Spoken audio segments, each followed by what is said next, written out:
Comme vous pouvez le voir, au niveau de la lampe, de la luminosité de cette pièce et du rouge, eh ben, on est parti sur une vidéo thread horreur, les gars. Alors, j'ai décidé de refaire une vidéo thread horreur parce que la tournée m'avait vraiment plu et surtout parce que j'ai vu par rapport au taux de visionnage et de likes que ça avait vraiment eu l'air de vous plaire. Bon, sur celle-ci, je vais pas vous cacher que du coup, il y aura du montage, ça sera peut-être un peu mieux au niveau du temps de visionnement et à la qualité de la vidéo. Donc j'espère que ça vous plaira. N'hésitez pas à me donner des idées de vidéos, des idées de concepts, soit en commentaire, soit sur mes réseaux, surtout sur Instagram, c'est là où je suis le plus actif. Et surtout, dites-moi en commentaire ou encore une fois sur mon Instagram, une musique que vous aimeriez bien me voir, pourquoi pas chanter, parce que j'ai comme projet de sortir quelques petites vidéos où je reprends des musiques pour le plaisir, voilà. N'hésitez pas à me le dire les gars, j'attends vos retours et on se retrouve tout de suite avec le thread.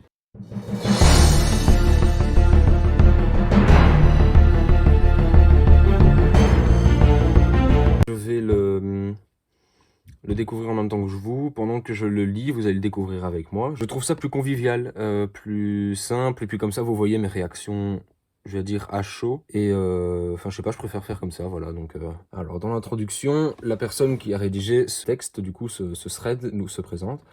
Elle nous dit « Bonjour, je m'appelle Clara, j'ai 19 ans aujourd'hui, mais je vais vous parler d'une histoire qui date d'il y a 6 ans maintenant. Donc, faites le calcul, les gars. Elle a 19 ans. Donc, l'histoire s'est passée quand elle avait 13 ans. À 13 ans, t'es pas prêt pour avoir des histoires dans ce genre-là, je pense. Enfin, j'ai pas encore lu, mais si c'est des histoires autour du paranormal, ce qui revient souvent dans les threads où des mecs chelous qui ont des délires bizarres avec les plus jeunes, je pense qu'à 13 ans, t'es pas prêt. T'es pas prêt pour avoir ça, en fait. Bon, on va commencer, peut-être. Donc, elle nous dit cette histoire d'il y a 6 ans. Il faut savoir que j'avais des parents assez riches, jusqu'à ce qu'ils dépensent tout leur argent, mais bref. J'habitais dans une maison de 8 pièces, avec une piscine, caméra de surveillance, etc. Mes parents partaient souvent en voyage économique, et à 13 ans, je restais seul chez moi pendant un mois maximum. Ah oui, d'accord, donc tu laisses ton enfant de 13 ans un mois tout seul dans ta maison, toi t'es un ouf. Ce jour-là, mes parents partaient à Los Angeles pour la 3e fois en 5 ans. En vrai, 3 fois, 5 ans, ça va. Enfin, tu vas me dire, c'est des voyages économiques, donc oui, ça va. Et je restais seul pendant 3 semaines. Alors, à 13 ans, rester seul pendant 3 semaines, je suis moyen chaud, même en étant papa ou quoi. Enfin, je veux dire, quand t'es un parent normal, tu laisses pas ta gosse... Enfin, tu laisses pas tes enfants tout seuls pendant 3 semaines à la maison quand ils ont que 13 ans, quoi. Je vais donc manger un bout vu qu'il est midi. Je suis seul dans la maison avec ma chienne, Lola. Donc son chien s'appelle Lola, en gros, voilà. Donc retenez que quand elle nous parle de Lola, elle parle de son chien. Mes parents veulent que je la garde auprès de moi, car c'est une race de chien de garde, un boxeur. Ah oui, en effet, du coup, oui, je vois ce que c'est un boxeur. Pour ceux qui ne voient pas ce que c'est un boxeur, j'essaierai de vous caser une petite photo au montage. Pendant que je mange un sandwich, j'entends des bruits à l'étage. Donc je monte pour vérifier, mais j'ai juste laissé allumer la télé. Je reviens dans la salle à manger, en bas, et tout se passe bien jusqu'à 18h30. Il faut aussi savoir que mes parents et moi habitons à 10 minutes de voiture de la ville. Notre résidence, pardon, est isolée. Donc, en gros, ce qu'elle nous dit, c'est que personne ne vient jamais sauf ses amis et ceux de ses parents, du coup. Hein, voilà, on va être clair là-dessus, comme ça c'est compréhensible. Ou encore les chauffeurs. Ah oui, d'accord, donc ils en étaient à un stade où ils avaient des chauffeurs, quoi. Bref, quand il y a du bruit autour de notre maison, c'est soit notre chienne, soit des personnes que l'on connaît. Je reste sur mon téléphone longtemps à parler avec mes amis, mais là, j'entends des bruits en bas. Car entre-temps, je suis monté dans ma chambre. Oui, du coup, ça semblait logique. Je descends pour aller vérifier, mais toujours rien. Ce qui m'inquiète, c'est que c'est plus fort que les bruits de tout à l'heure, et que même si on a aussi une télé en bas, cette fois, je suis bien sûr que je ne l'ai pas laissé allumer. Je vais quand même vérifier dans le salon, mais la télé est bien éteinte. Lola est en haut. Ce n'est donc pas elle qui a fait du bruit, Mes amis ne peuvent pas me faire de blagues parce que le portail est sécurisé et ils ne peuvent pas rentrer. J'essaie de ne plus penser à ça. Je ne réfléchis pas à ce que ça pourrait être. J'aimerais passer une soirée tranquille. Ce qui est compréhensible quand tu es tout seul chez toi. Toute seule, pardon. Passons maintenant à minuit 30. Je suis toujours sur mon téléphone dans ma chambre, mais je commence à être fatigué. Donc, j'éteins ma lumière et j'essaie de m'endormir. Je vois que je viens d'oublier de fermer les volets de ma chambre, mais je me dis que ce n'est pas plus mal et que je pourrais me réveiller avec la lumière du jour. C'est l'été, on est en juillet. Je pense aller à la plage avec Lola et mes amis demain. Je m'endors au bout d'une demi-heure, mais je me réveille pour je ne sais quoi. Je me tourne en direction de la fenêtre et je vois qu'il y a une silhouette qui se dessine. C'est le moment où l'adrénaline m'a sauvé, je pense. Je me retourne de l'autre côté et je ferme complètement les yeux. J'arrive pas à m'endormir. 5 minutes plus tard, j'ouvre les yeux et l'ombre de la fenêtre créée par la lune sur mon placard me fait voir que la personne est toujours là.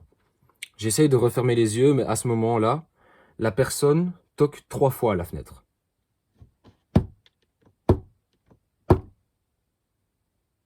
Faites attention les gars. Je ne sais pas ce qui s'est passé tout de suite dans ma tête, mais ça m'a fait effectuer cette action précise.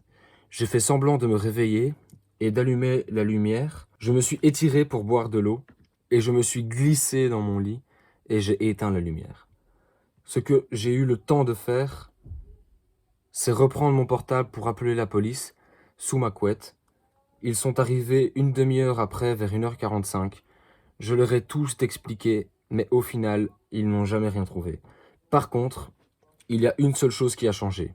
L'échelle que je rangeais souvent à l'abri, dans le jardin, était au sol, devant la façade, là où se trouvait ma fenêtre. On n'a jamais rien trouvé d'autre, mais quand mes parents sont revenus, nous avons changé pour une maison près de la ville, de 6 pièces, avec une piscine, et la personne n'est jamais revenue. Bon, on va débattre là-dessus, vous allez débattre là-dessus sur les commentaires. Alors, cette histoire, bien évidemment, elle précise bien qu'elle l'a complètement inventée, mais que ce genre de choses, en effet, peut arriver. Je suis totalement d'accord avec elle. Mais,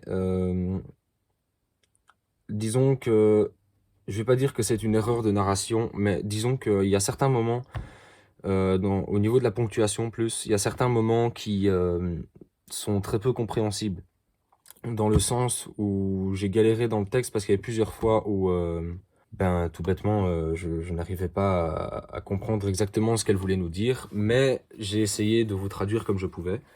Alors ce thread-là, je l'aime beaucoup parce que, encore une fois, ça change un peu du paranormal et de tout ce qui est un peu des mecs qui se cachent dans les maisons, des gars qui viennent te parler dans la rue. Alors je sais qu'il y a beaucoup de threads là-dessus, sur les gens qui viennent prendre en assaut, entre guillemets, les maisons et qui se cachent dedans, qui vivent dans les murs, enfin... Là, c'est rien de tout ça, vraiment, c'est vraiment une histoire qui pourrait en effet arriver à tout le monde, hein. Plutôt pas mal, franchement, j'ai bien aimé l'histoire. Je vais pas dire que j'ai eu compliqué à me plonger dedans, mais il y a un moment où j'ai galéré justement à cause de la ponctuation dans le texte. Mais sinon, en vrai, franchement, chapeau. Parce que, disons qu'au début, j'ai vraiment cru que cette histoire était réelle. Dans le sens où c'est en effet quelque chose qui peut arriver à tout le monde et que c'est quelque chose auquel on ne penserait peut-être pas forcément à l'inventer.